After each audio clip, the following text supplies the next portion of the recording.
In this episode, we're going to take a big step from general awareness into strategic clarity by learning how to connect credible threats to concrete objectives, so you can see what must be protected without guessing.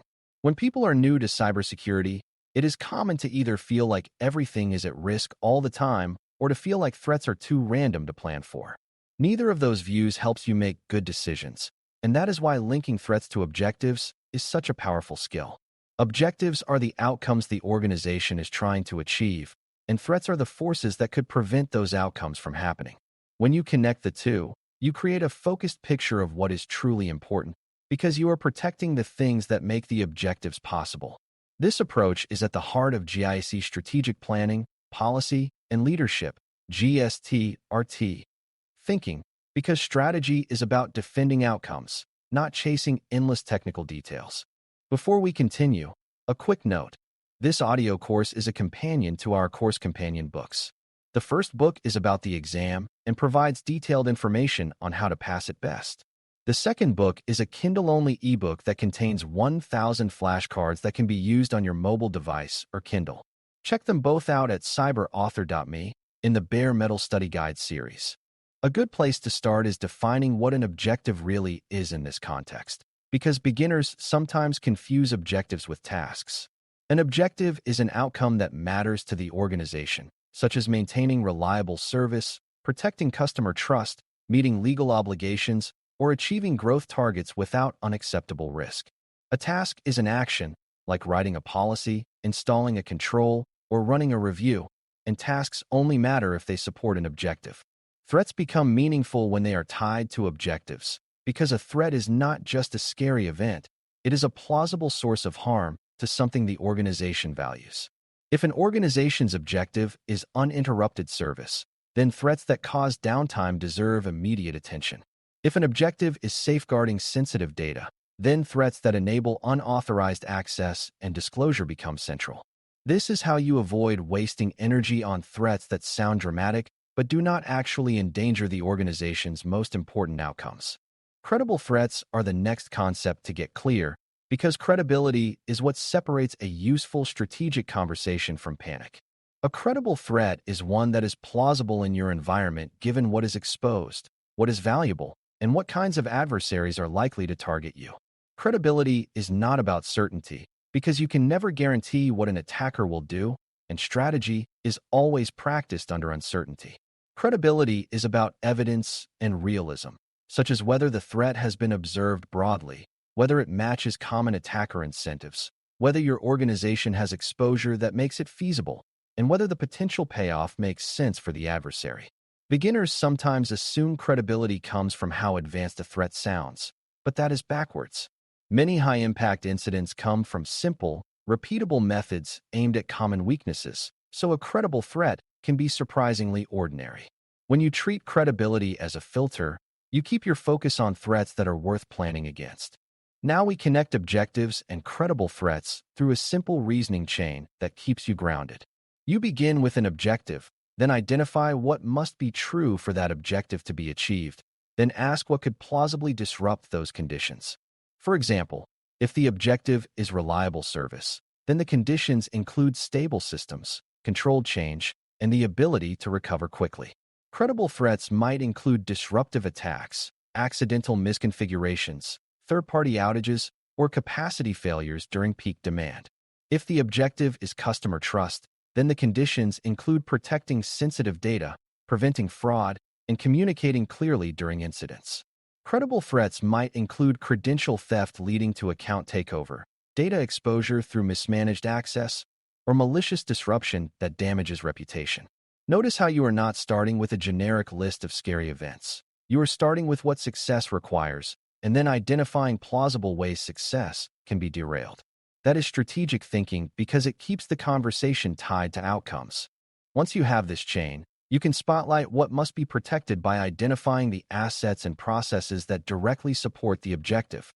Assets are not only servers and databases. They include data, identities, key workflows, and the people and third parties that keep everything moving. A critical business process like order-to-cash depends on identity, payment integrity, inventory accuracy, and service availability, so threats that target any of those dependencies threaten the objective of revenue generation. A process like customer support depends on systems, knowledge bases, and communication channels, so threats that disrupt availability or manipulate information can threaten trust and retention.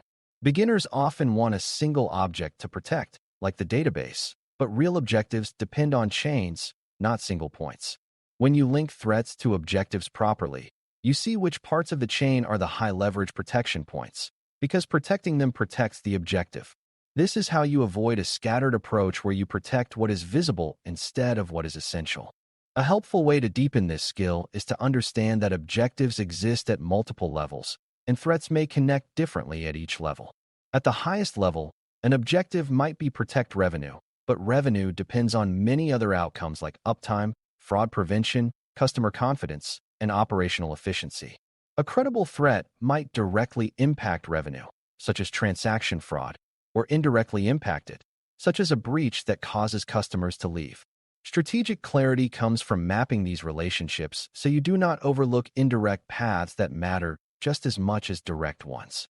Beginners sometimes underestimate indirect impact because it feels less concrete, but indirect impact is often where the largest long-term harm lives, especially when trust and reputation are involved. Linking threats to objectives forces you to consider both immediate operational harm and longer-term strategic harm. That broader view helps you make priorities that remain defensible even when someone asks why you focused on one risk rather than another. Another important idea is that the best linkages are specific enough to guide decisions, but not so specific that they become fragile. If your linkage is too vague, like this threat is bad for business, it does not help you decide what to protect. If your linkage is too narrow, like this exact exploit will happen to this exact server, it may become irrelevant as technology changes. Strategic linkage sits in the middle, focusing on what the threat enables and what objective that capability threatens. For instance, credential theft is not just a technical event. It is a capability that can undermine the objective of controlled access to sensitive actions. Data manipulation is not just a system issue. It is a capability that can undermine the objective of accurate reporting and trustworthy transactions. Service disruption is not just downtime. It is a capability that can undermine the objective of reliable customer experience. When you link at the capability level, your protection priorities remain valid even as tools and platforms evolve. As you apply this thinking, you also need to account for the difference between a threat to an objective and a threat to convenience, because confusing the two creates wasted effort. A threat to convenience might slow people down or create annoyance, but a threat to an objective creates harm that the organization cannot tolerate without serious consequences. The best way to tell the difference is to ask what happens if the threat is realized, and whether the outcome affects a critical process, a legal obligation, customer trust, or financial stability. Beginners sometimes treat every vulnerability as urgent because it feels responsible, but strategy is not about reacting to everything. Strategy is about defending what matters most under resource constraints, and linking threats to objectives is how you justify that focus. When you can show that a given threat scenario undermines a top objective, your prioritization becomes easier to explain and easier to fund. When you cannot make that link, it may still be worth addressing, but it should not crowd out objective threatening risks. This approach becomes even stronger when you include the idea of threat pathways, meaning how a threat could progress from a small initial event into objective-level harm. Many serious incidents do not begin with a direct attack on a critical system. They begin with a small foothold, like a compromised account or an exposed service, and then move toward higher-value assets. Linking credible threats to objectives should therefore include thinking about how the pathway would reach the objective. If your objective is protect sensitive customer data, the pathway might include initial access, privilege expansion, locating data stores, and extracting information. If your objective is maintain reliable service, the pathway might include disrupting a key dependency, blocking recovery, and amplifying impact through cascading failures. This pathway thinking helps you see where protection has the most leverage, because you can choose guardrails that interrupt the pathway earlier rather than waiting for the final damaging step. That is a strategic advantage because it often reduces harm at lower cost. When you look for what must be protected, You also need to consider who must be protected from, because different threat actors target objectives differently. Financially motivated actors tend to focus on money, fraud, and extortion, which often threatens objectives tied to revenue and operational continuity. Competitor or espionage-focused actors tend to focus on access and information, which threatens objectives tied to strategic advantage and intellectual property. Disruption-focused actors tend to target visibility and availability, which threatens objectives tied to reliability and reputation. Insiders, whether malicious or careless, can threaten objectives by misusing legitimate access, which often threatens integrity and confidentiality in subtle ways. Linking threats to objectives is not only about listing threats. It is about choosing the threats that fit your context and then following them to the objectives they could damage. This is why profiling threat actors matters, because it makes your linkages more credible and your protections more targeted. Another piece of this skill is learning how to articulate the linkage in language that drives action, because the linkage is only useful if stakeholders understand it. A strong linkage statement names the objective, describes the threat capability, and explains the business impact if the threat succeeds. For example, if the objective is protect customer trust and the threat capability is unauthorized access to customer records, then the impact includes reputational harm and legal exposure that can reduce retention and revenue. If the objective is maintain reliable service and the threat capability is disruption of a critical dependency, then the impact includes downtime, lost transactions, and breach of service commitments. When you express linkages this way, they become decision-ready, meaning a leader can understand what is at stake and why protection is needed. Beginners sometimes jump into technical detail to prove they know the topic, but strategic communication is about clarity, not complexity. Clear linkage statements help you win support without overselling fear. Linking threats to objectives also supports better investment decisions, because it helps you choose actions that protect multiple objectives at once. Some protections are high leverage because they reduce multiple credible threat pathways, such as strengthening identity practices, improving recovery readiness, clarifying change governance, or tightening access to sensitive data. When you can show that one investment protects more than one objective, it becomes easier to justify because the value is broader. This also prevents fragmented spending where each team buys or builds isolated solutions that do not fit together. A strategic program aims for coherence, meaning protections reinforce each other and align to objectives consistently.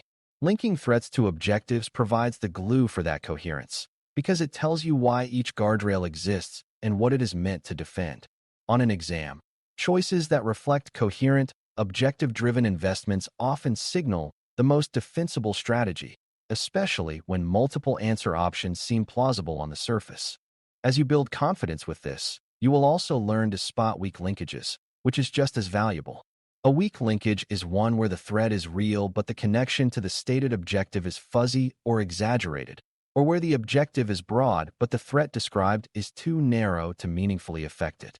Weak linkages create skepticism because they sound like security is stretching for relevance, and that can erode trust. A strategic thinker is willing to say this threat is important, but not as important as the threats that directly threaten our top objectives right now. That ability to prioritize without dismissing concerns is a hallmark of mature security leadership. It also keeps your program from being driven by the loudest voice or the scariest headline. The goal is to create a shared sense of what must be protected and why, and that shared sense comes from linkages that are honest, clear, and evidence-based. As we close, remember that this skill is the bridge between awareness and action, because it turns a chaotic threat landscape into a focused set of protections tied to what the organization is trying to achieve. You start by defining objectives as outcomes, then filter threats by credibility using exposure, incentives, and realistic capability. You connect credible threats to objectives by focusing on the conditions required for success and the ways threats could disrupt those conditions. Then you identify the assets, processes, and dependencies that must be protected to keep objectives achievable.